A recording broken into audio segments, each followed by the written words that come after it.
Junior from Daytona, and here we are ready for another one, kicking things off with the 125cc Junior Division Restricted. THEOsalomao already one win on the day. He has looked incredible to this point. Let's see if he can't pull off another one here with Alexander Vanchev ready to bring the fight. Ashton Woon and Nathan Dupuis as well as they round that last turn.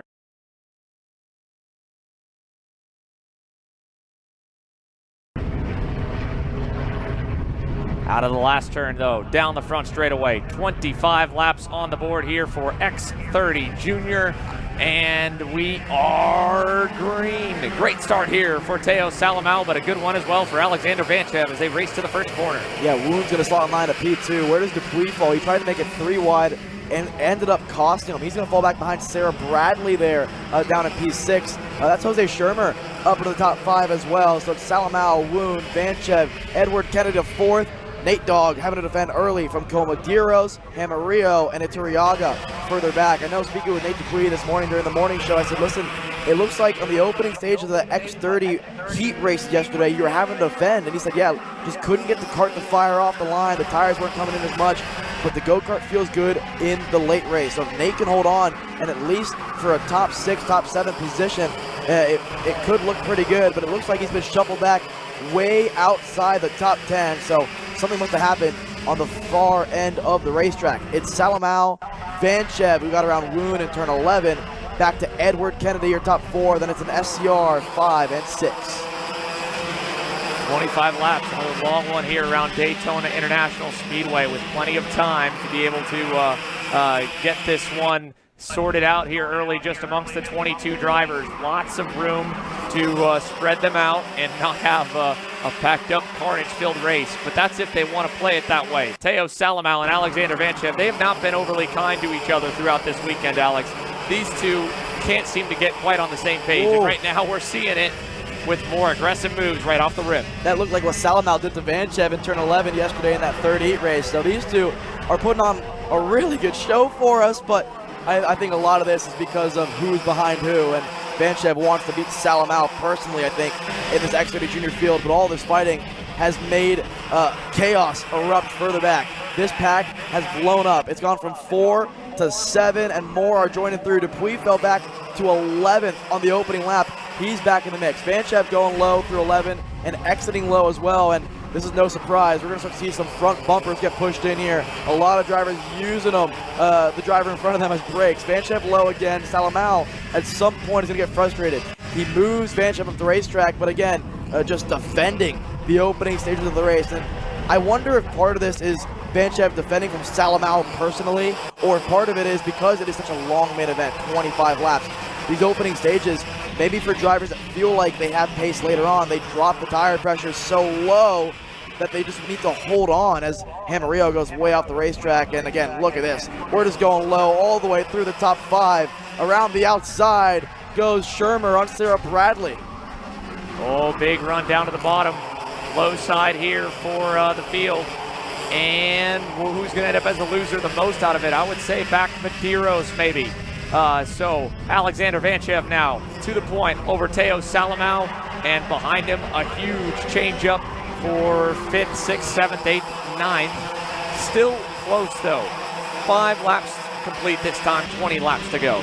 Yeah, just getting word, and no surprise, the 7:06 Alexander Vanchev given the black and white flag. So it doesn't mean really anything. It's a slap on the wrist, but it lets Vanchev know that they're watching him, right? I mean, obviously, you got cameras on him, right? But the USPS officials are watching him personally. They don't love the precedent that he's been setting for the rest of the field, but now it's worked out in his favor. Maybe you don't love the white line driving style, but for Vanchev, it's worked out. It's created a gap between himself and Salomao, and now we're starting to see the first bit of field spread. It's taken 6 laps to make it happen, but Vanchev over Salomao, Woon, Kennedy, that's really been the top 4 that we've seen throughout the heat races in this X30 Junior field. Bradley and Dupuis, 5th and 6th. So Dupuis fell back, like I mentioned earlier, to 11th, but because of Vanchez's defending and the pace that Nash Motorsports EOS machine has, he's back up into the top 6. That's going to help.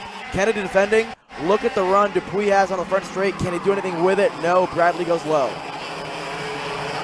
A little bit wide there for Edward Kennedy, though, out of turn number 1. Leaves him vulnerable here for turn 3. Looking low. Not going to happen from Sarah. couldn't quite get by there now as Nathan Dupuis continues to look on. And check out the next group now forming here. They're going to race it up. Cole Medeiros to the inside on Jose Shermer. Tristan Murphy gets through. There's Sarah Valley, Benham Abernathy. This is 8th, 9th, 10th, 11th here now. And back behind to William Kim and Hector Iturriaga. Yeah, Iturriaga was inside the top 9, has been pushed back to 14th as Sarah Valley thought about a move there on the likes of Shermer, who continues to fall back. And again, it's the name of the game around this place is once you get backwards momentum, it's really tough to get back on the right track of things. And so for Shermer, who was up into the top 5 at one point in this race, needs to get backed up to his teammate Sarah Bradley, who sits in 5th at the moment, trying to get back up to the bumper of Edward Kennedy. Look at this. How about Cole Medeiros? Inside and through on Katowski. Murphy thought about a move there, but Medeiros now starts to lead this train. And if for his sake, if Bradley and Dupuis start fighting, now he can be the one to take advantage. I mean, again, this is the next group. They're trying to get up to that top 5. As we see another move, Sarah Valley on Shermer. His backwards roll continues. Both Sarah Valley and Benham Abernathy, though, definitely have those pushback bumpers deployed. So both of them are going to be staring down a 6-second penalty when this race comes to a close here today. Unfortunate for the pairing as now we rocket through that short chute once again here and down the backstretch towards turn 6, turn 7, and into the bus stop, following Cole Medeiros and Jack Katowski. Back up front, that gap is closing. It's a 10th between Vanchev and Salomao. So at some point, yeah, it's going to kick off. Vanchev low, Salomao, wow, lower, and Ashton Woon takes advantage of it. Woon to P2, and right as we cut to these 3, it's become a 5-cart train once again. It was Vanchev and Salomao pulling away, stretching their legs in the field, but I think it's gotten personal between Vanchev and Salomao, and he does not want to get passed by the Ursuline driver. Look out for Ashton Woon, though. I mean, only his second X30 junior race. He looks like a seasoned vet out there, hanging with Vanchev and Salomao. Edward Kennedy on board the Energy Corsa America's machine. We've spoken about it all weekend long. The likes of Kennedy, the likes of Caden McQueen and others struggling throughout the weekend. McQueen more than Kennedy, but it looks like they've been too stuck to the racetrack. This morning in warm-up and through the heat and through the main event so far today, it looks as though this racetrack has freed up a little bit. I mean, it's easier for me to stay up here versus driving the racetrack, but that's what it's felt like. Now, that being said, the sun has come out, the clouds have parted ways, and this racetrack can begin to get some grip because it's a weird combination from what I've asked the drivers. When the sun hits the racetrack, what's it like? And they said, listen, it's not like most racetracks that we go to where it gets greasy and the lap times have to fall away, because no matter how greasy this track gets, you have the Rhinoliner, you have the added grip being thrown down on the racetrack with the repave. And so even though, yeah, it gets greasy, you can still really use that grip to your advantage and not lose too much time. And that's why in the warm-up sessions this morning, we saw lap times similar to what we saw in Friday afternoon qualifying. Good move from Salomao in 11 to get back through on the Speed Concepts Racing red speed of Ashton Woon. And now Salomao back on the charge over Alexander Vanchev. And I think Vanchev either dropped the tire or Salomao has a lot of pace, because that gap was 6/10. Salomao back on the bumper of Vanchev, and again, low through 9. That's an awkward place to defend, because now you're wide through the chicane, and look at the run that Salomao's going to get on the back straight here. It's not going to be a whole lot because Vanchev's going as low as possible. Big over-under here from Ashton Woon. He's going to go low, but Salomao chops it off. This is a 5-cart train as Cole Medeiros is facing the wrong direction and back of the field. And wow, a bit of an interesting re-entry there, but all the drivers evade Medeiros. This top 5 is kicked off and continued to kick off for the first 10 laps. This one, I can't believe there's still 15 laps left in this race, Sander.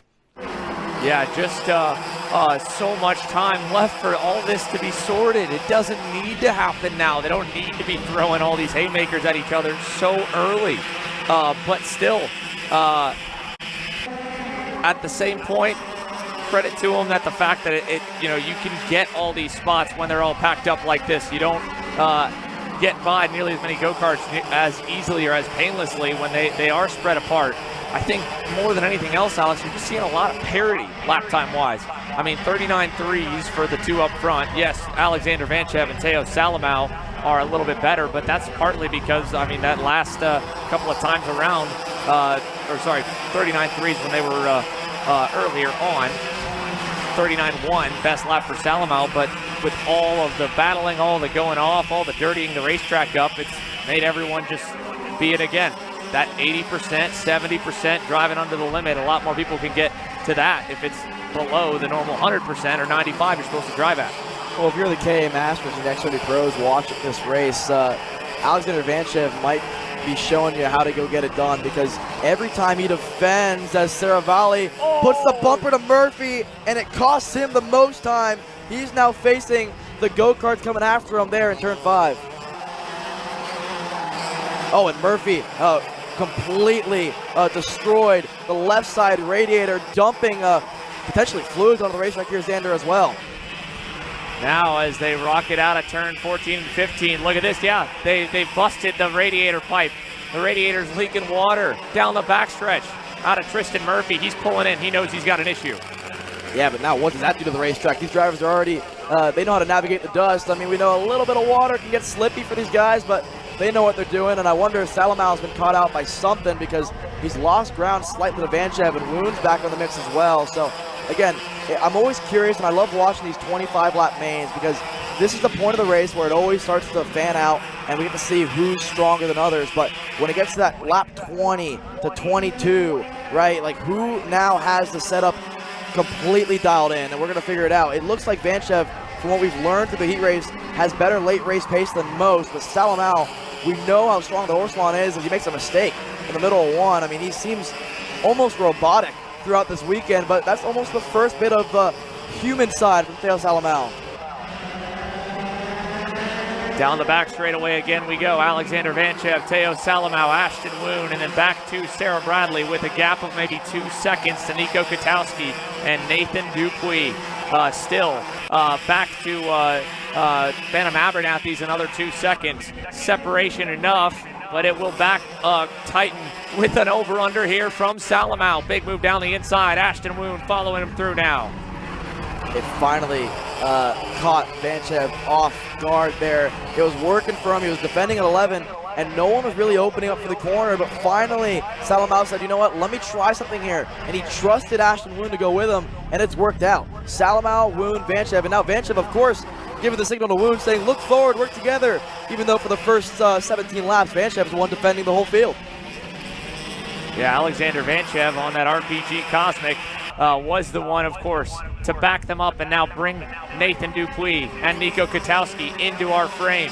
This time by 4 to go here in X30 Junior. And Theo Salomao has put a bit on the field last time around. There goes Woon, Vanchev, and Bradley. How about a quick shout out to Nate Dupuis there? Gets around the likes of Katowski. Dupuis fell back outside your top 11, has driven his way back forward, and with the help of Vanchev through the field, it's allowed Dupuis to get back through. But for Sarah Bradley, she was involved in an incident, that scary incident with Ethan Sky Manuchich there yesterday, flipped, unfortunately broke his arm. She was the one that picked the go-kart up off of Ethan Sky.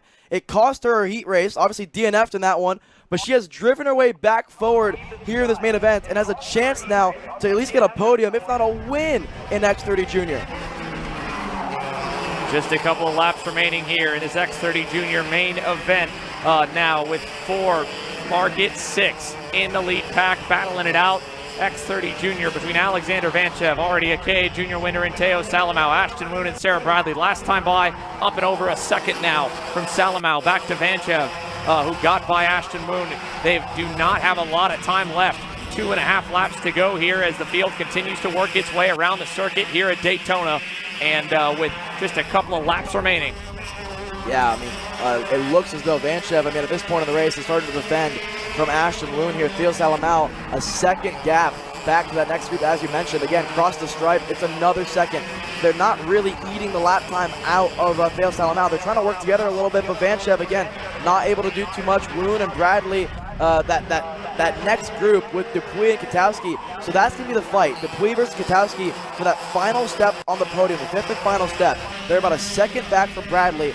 Now, don't be surprised if Vanchev starts to get a bit defensive for that second place spot. If he looks up ahead and feels like he doesn't have the pace at this point of the race to go after Salomao, and he knows second is the best he can do, he'll start to defend from Woon and Bradley. It'll bring Dupuis back. It'll bring Katowski back. Phantom Abernathy has had a great run up to P7 as well in this one. Only a moment or two left in this one here. Final time around for theosalomao. 1.3 seconds out in front of this field. And the Orsilon Racing driver has done everything flawlessly here in this X30 Junior main, trying to be the first driver with an opportunity to double up here at Daytona. And it looks like he's going to be able to take full advantage of it all. Final time around for the 751 to the line. theosalomao and Orsilon Racing will make their way through and complete a 25 lap run if he can just hang on for a couple more laps. 1.38 seconds right now, the gap back.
Just one more lap here as the battling continues for Alexander Vanchev, Ashton Moon, and Sarah Bradley. Nathan Dupuis now in there again. Nico Katowski there. The gap back to Ben Abernathy and Hector Iturriaga. 5+ seconds.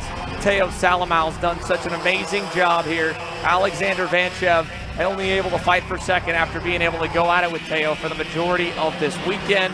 It was the two of them. But through this main, in the final section, it's been only one. theosalomao wins in Daytona, and the Orsilon Racing crew can celebrate. Alexander Vanchev versus Ashton Woon versus Sarah Bradley, Dupuis, and Katowski.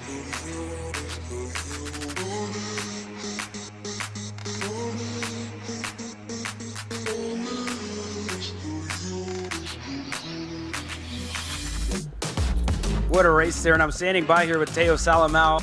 You know, a perfect end to your weekend to KA Junior and X30 Junior. How are you feeling after this weekend? Yeah, in KA 100 I was really happy, but now I don't have words to describe. We went on both. We were really fast during the weekend. Yeah. You know, how does this feel as well moving into the rest of the season? Who would you have to thank for this race victory as well? My whole team. I can't say names because everyone was helping. Yeah, well, there you guys have it from theosalomao. I'd ask you to say something in Portuguese, but I think I know what's coming. I'll let you take over. Yeah. Vamos Brasil. There you go from theosalomao. Your winner doubled up here today in KA Junior and X30 Junior.